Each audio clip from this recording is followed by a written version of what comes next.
Kerala cricket association സംഘടിപ്പിക്കുന്ന പ്രഥമ T20 cricket ലീഗിനുള്ള ഫ്രാഞ്ചൈസികളെ തെരഞ്ഞെടുത്തു. സെപ്റ്റംബർ 2 മുതൽ തിരുവനന്തപുരത്ത് ഗ്രീൻഫീൽഡ് ഇന്റർനാഷണൽ സ്റ്റേഡിയത്തിൽ നടക്കുന്ന ലീഗ് മത്സരങ്ങളിൽ 6 ടീമുകളാണ് അണിനിരക്കുക. ടെൻഡർ നടപടികൾ പൂർത്തിയാക്കി 13 അപേക്ഷകളിൽ നിന്നാണ് ആദ്യ ക്രിക്കറ്റ് ലീഗിനുള്ള 6 ഫ്രാഞ്ചൈസികളെ തെരഞ്ഞെടുത്തത്. മത്സര സ്വഭാവത്തിലാണ് ഏറ്റവും കൂടുതൽ തുക കോട്ട് ചെയ്ത 6 ഫ്രാഞ്ചൈസികൾക്ക് ടീമുകളുടെ ഉടമസ്ഥാവകാശം നൽകിയത്. അതിൽ കൂടെയൊക്കെ വളരെയേറെ താരങ്ങളെ ഇന്ത്യൻ പ്ലെയേഴ്സായി മാറ്റാൻ തന്നെ തമിഴ്നാട് പ്രീമിയർ ലീഗിന് സാധിച്ചിട്ടുണ്ട്. ഈ ഒരു പ്ലാറ്റ്ഫോം തുടങ്ങുന്നതോടുകൂടി ഇവിടെ ഉറങ്ങിക്കിടക്കുന്ന കുറേ പ്രതിഭകളുണ്ട്. അവരൊക്കെ കണ്ടുപിടിച്ച് ഈ പ്ലാറ്റ്ഫോമിലൂടെ മുഖ്യധാര ക്രിക്കറ്റിലേക്ക് ഉയർത്തിക്കൊണ്ടുവരിക എന്നതാണ് നമ്മൾ ലക്ഷ്യമിടുന്നത്.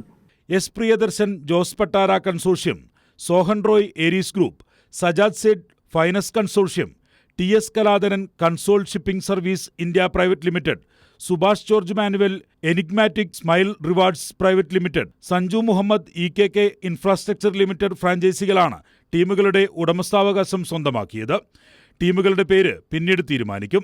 രജിസ്റ്റർ ചെയ്ത കേരളത്തിലെ താരങ്ങളിൽ നിന്ന് ലേലത്തിൽ പങ്കെടുക്കാനുള്ള കളിക്കാരെ കേരള ക്രിക്കറ്റ് അസോസിയേഷൻ തിരഞ്ഞെടുക്കും. ഫ്രാഞ്ചൈസി ലഭിച്ച ടീമുടമകൾക്ക് ലേലത്തിലൂടെ കളിക്കാരെ സ്വന്തമാക്കാം. IPL കഴിഞ്ഞാൽ ഇന്ത്യയിലെ ഏറ്റവും മൂല്യമുള്ള ലീഗായി കേരള ക്രിക്കറ്റ് ലീഗിനെ മാറ്റുക എന്നതാണ് ലക്ഷ്യം. മോഹൻലാലാണ് കേരള ക്രിക്കറ്റ് ലീഗിന്റെ ബ്രാൻഡ് അംബാസിഡർ. സെപ്റ്റംബർ 2 മുതലാണ് കാര്യവട്ടം ഗ്രീൻഫീൽഡ് ഇന്റർനാഷണൽ സ്റ്റേഡിയത്തിൽ KPL മത്സരങ്ങൾ ആരംഭിക്കുക. കൈരളി ന്യൂസ്, തിരുവനന്തപുരം.